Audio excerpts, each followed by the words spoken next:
श्री वल्लभाधीश की जय। जय श्री कृष्णा वैष्णवों।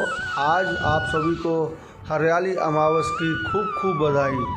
आज हम आपको हरियाली अमावस के बारे में बताएंगे कि हमारे पुष्टि मार्ग में इसका क्या महत्व है और मर्यादा में इसका क्या महत्व है। इसके पहले आपने हमारे पुष्टि सत्संग सागर रिठौरा को सब्सक्राइब नहीं किया है तो कृपया करके उसको सब्सक्राइब करें और चैनल को आगे से आगे बढ़ाएं ताकि ये सब लोग पुष्टि मार्ग में हरियाली अमावस का महत्व जान सकें। ये हरियाली अमावस क्या है, मर्यादा में हम ये आपको बताते हैं। स्कंद पुराण के अनुसार इस दिन भगवान श्री कृष्ण की विधि अनुसार पूजन करके दिन एवं रात्रि में जागरण कर हरि कीर्तन स्मरण करके यह व्रत रखा जाता है।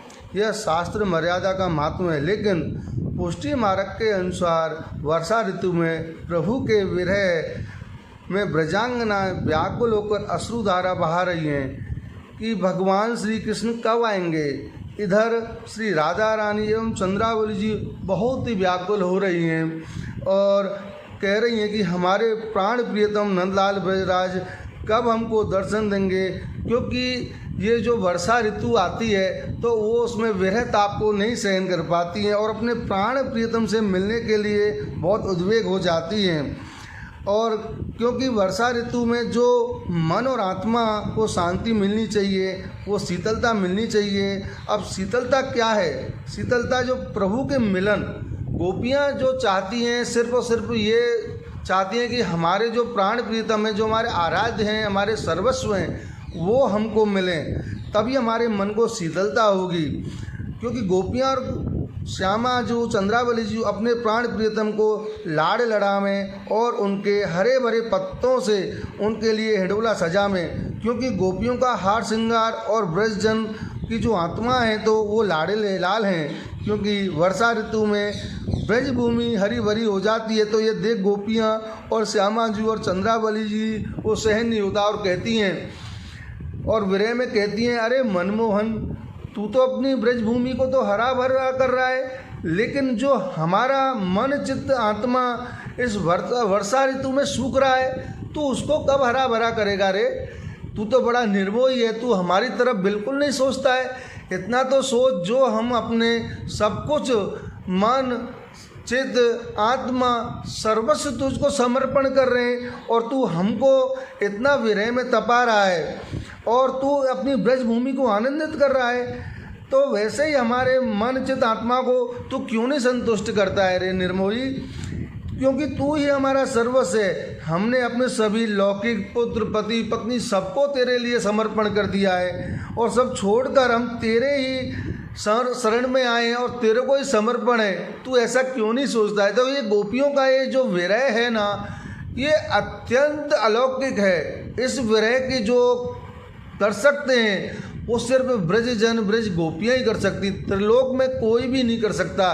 क्योंकि हम सब जो हैं, जो ब्रज गोपी हैं, ब्रज जन हैं, श्यामा जू हैं, लाडली जू हैं, ये ठाकुर जी को ठाकुर जी नहीं मानते, वो अपना प्राण प्रियतम मानते हैं। क्योंकि इसके बिना हमारा कोई है ही नहीं। हम ये बोलते हैं, वो बोलता है ठाकुर जी कि मैं ठाकुर जी हूँ, मैंने अरिष्टासुर, धेनुकासुर, बकासुर आदि को मारा है। लेकिन हम क्या बोलते हैं, ब्रजांगना गोपियाँ क्या बोलती हैं, अरे लाला वो तो सब मरे मराए आए, तू कहाँ से मार सके, तू तो सुकुमार है, तू तो कोमल सो बालक है, तू को नील जरा सी खरोच आ जाए तो हमारे आत्मा के प्राण पखेरु उड़ जाएं।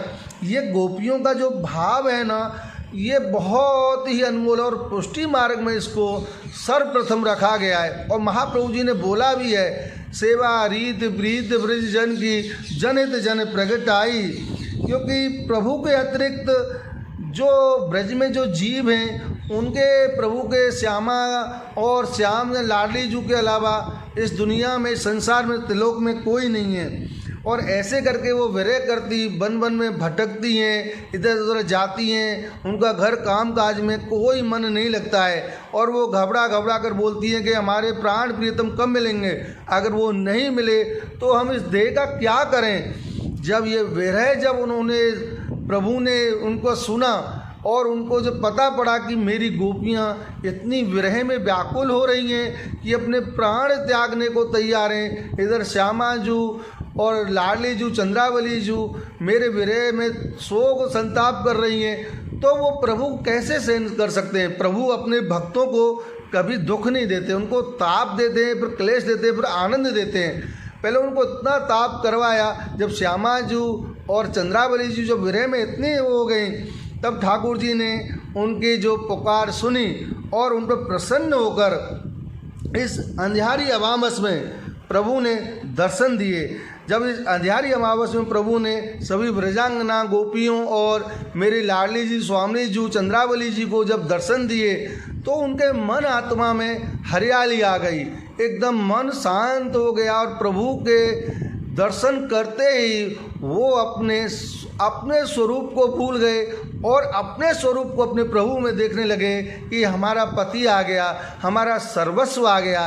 ये देखकर उनके मन में हरियाली ताजगी आ गई और प्रभु के दर्शन करते ही उनके आँखों में अश्रु बहने लगे। अश्रु बहते बहते वो प्रभु को निहारते हैं, उनके चरण पखारते हैं। ये गोपियों का ये भाव देखकर प्रभु ने उनको अपने गले से लगाया और उनको दर्शन देके उनके मन चित्त आत्मा को शांति कराई। और जब ये सब हुआ तो गोपियाँ एकदम झूम उठी, कीर्तन करने लगी, प्रभु का गान करने लगी और उनका हाथ अपने वक्षस्थल पर धरवाया। अब गोपियों को ये भी ध्यान नहीं रहा कि हमारे जो चोटी है और जो हमारे जो कर्णफूल हैं वो किधर हैं और जो लालिमा हैं वो सब भूल गए और प्रभु के दर्शन में निहारने लगी और उनको अपने आप में भजने लगी और उनके आनंद की सीमा न रही। और प्रभु को उन्होंने लाड़ प्यार में हरे हरे वस्त्रों का श्रृंगार कराया और भोग धराकर उनको समर्पण करके उनको आरोगाया। ये देख और प्रभु के लिए उन्होंने हरे भरे वृक्षों से, हरे पत्तों से प्रभु के लिए एक सुंदर हिंडोला बनाया और आज श्यामा जू और प्रभु को बिठाकर उनको एकदम झूला झुलाया और बड़े प्यार से कीर्तन गान कर रही हैं और बड़ा आनंद ले रही हैं। आज यही हम पुष्टि मार्ग में इसी भावना से उत्सव मनाते हैं और उसी से हम सेवा करते हैं। महाप्रभु जी क्या कहते हैं कि ये जो पुष्टि मार्ग है ये सब ब्रजांगनाओं के ऊपर है, क्योंकि हमारा जो पुष्टि मार्ग है वो ब्रज के ऊपर है, ब्रज के अलावा कुछ भी है ही नहीं। और महाप्रभु जी निरोध लक्षण ग्रंथ में आज्ञा करते कि जब भगवान अपने भक्तों को प्रभु के विरह के कारण अत्यंत क्लेश युक्त देखते हैं, तब यह देखकर आप कृपा युक्त होते हैं और तब भक्तों के सदा हृदय में विराजने वाले प्रभु आनंद में स्वयं बाहर प्रकट हो जाते हैं और अपने भक्तों को स्वरूपानंद एवं भजनानंद के सागर में निमग्न कर देते हैं।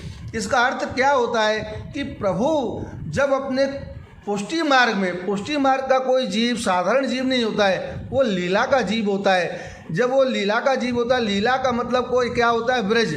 जब ब्रज में जब अपने लीला के जीव भक्त को होता है विरह, तो वो सहन नहीं कर पाते और उनको ताप क्लेश देने के बाद उनको जो जितना विरह होता है, जैसे सोने को जितना तपाते उतना ही सुंदर बनता है, ऐसे ही प्रभु अपनी भक्ति देकर उनको तपाते हैं। और जब वो सुंदर एकदम पवित्र मन के हो जाते हैं तो प्रभु अपने उनको रस और आनंद के उसमें सागर में डुबो देते हैं और भक्ति भावना इतनी देते हैं कि उनको देखते ही प्रभु एकदम झटपट से उनके पास दौड़ पड़ते हैं। ये हमारे पुष्टि मार्ग में प्रधानता है कि अपना जो मार्ग है वो मानसी में सदा स्थिरता में, मानसी से हम प्रभु को भज सकते हैं। और जो हमारे पास कोई भी सामर्थ्य भी नहीं हो तो भी हम अगर मानसी से प्रभु की सेवा करें तो स्वीकार है। और फिर गोपियाँ क्या गाती हैं हरियाली अमावस में, देखो माई हरियारो सावन आयो, हरियो टिपारो शीश विराजत, काच हरि मन भायो, हरि मुरली हे हरि संग राधे, हरि भूमि सुखदाई, हरि हरि बन राजत ध्रुव वेली, नृत्य कुंवर कनाई, हरि हरि सारी सखी जन पहरे, चोली हरि रंग भीनी, रसिक प्रीतम मन हरित भयो, सर्वस्व नौछावर कीनी। इसका मतलब क्या होता है कि देखो देखो री हरियारो सावन आ रहो। अभी क्या है 18 जुलाई कल से तो अपना अधिक मास श्रावण चालू हो जाएगा। इसमें गोपियाँ कहती हैं, देखो हरे हरे टिपार हो जो शीश पे विराज रहो ठाकुर जी पे, जो उन्होंने ठाकुर जी को श्रृंगार कराया है। और काच हरि मनवायो, जब हरि को प्रभु गोपियों ने हरे वस्त्र रखा दिए तो उनके हरि को इतना अच्छा लगा कि आज गोपियों ने मोकू हरो वस्त्र धराए हुए। और हरी मुरली, क्योंकि वो बांस की गोपियों ने जब ही हरी मुरली बनाई ठाकुर जी को धराने के लिए, और ये देखकर जो ब्रज की भूमि अत्यंत सुखी हुई। हरी हरी वन राजत ध्रुव वेली, जब हरा हरा वन देखा, हरा हरा वन चारों ओर हो गया, ये देखकर नृत्य करत कुंवर कनाई, और ठाकुर जी के संग नृत्य करने लगी गोपियाँ श्यामा जू चंद्रावली जू। और हरी हरी सारी सखी जन पहरे, सभी गोपियों ने हरा हरा ही वस्त्र धारण किया, क्योंकि जो हमारे प्राण प्रीतम जो धारण करेंगे वही हम धारण करेंगे, ये गोपियों की भावना थी। इसलिए गोपियों ने हरी हरी साड़ियाँ पहनी और चोली हरी रंग भीनी। जब उनकी चोली भी अश्रुधारा से प्रेम रस से भीन गई, ये देखकर रसिक प्रीतम मन हरित भयो है। ये देखकर उनके जो रसिक हैं ठाकुर जी और रसिक जो श्यामा जू चंद्रावली जू हैं, ये देखकर वो उनको जब हरी एकदम अश्रुधारा में प्रेम रस में भीग गई उनकी चोली, और उन्होंने गोपियों ने अपना सर्वस्व अपने प्रभु के चरणों में न्योछावर कर दिया और बोली, हे प्राण प्यारे, तुम्हारे सिवा हमारो या दुनिया में या संसार में त्रिलोक में कोई नहीं है। यही हमारा, आप ही हमारे सर्वस्व, यही हमारा धर्म है और यही हमारा कर्म है कि आपके सिवा हम दूसरे को कोई जानत नहीं है। ये गोपियों का जो भाव है बहुत ही अद्भुत है। इसी भाव को प्रधानता में रखते हुए हमारे आचार्य श्री महाप्रभु जी गोसाई जी श्री विट्ठलनाथ जी ने ये पुष्टि मार्ग बनाया है, ताकि अपने भक्तों के मन में, हृदय में रस भर सके। क्योंकि रस के बगैर पुष्टि मार्ग नहीं है। इसका दूसरा मार्ग है पुष्टि रस, जहाँ पुष्टि हो जाती है कि आज हमारे प्रभु, हमारे लालन हमारे अंदर रस भर रहे हैं, रस प्रकट कर रहे हैं, यही पुष्टि मार्ग है। इसी को हम पुष्टि मार्ग बोलते हैं। और इसी के लिए महाप्रभु जी, फिर मैं आपको बोलूँगा कि सेवा रीत प्रीत ब्रज जन की जनहित जन प्रगटाई। आज वो बोलते हैं, जो गोपियाँ हैं, जो ब्रज है, वो बोल, एक शास्त्र में बोला है उन्होंने कि जो गोपियाँ हैं, जो हमारे सबको, उनके जो हमारे गुरु हैं, ब्रज भक्त हैं, ब्रज भक्तों की सेवा से ही ये पुष्टि मार्ग बना है। ये ब्रज भक्त और गोपियों को उन्होंने गुरु बोला है। इसीलिए सभी वैष्णवों से आज मेरा अनुरोध है कि इस हरियाली अमावस को प्रभु को हरे हरे वस्त्र धरा में और उनको लाड़ लड़ा में, यही मैं आपसे निवेदन करता हूँ। और आपको कल हम अधिक मास के बारे में बताएंगे कि अधिक मास क्यों होता है, क्या होता है और क्या क्या मनोरथ होते हैं। ये प्रभु के हम सारे लक्षण आपको बताएंगे और सारे उत्सव बताएंगे। जय श्री कृष्णा वैष्णवों।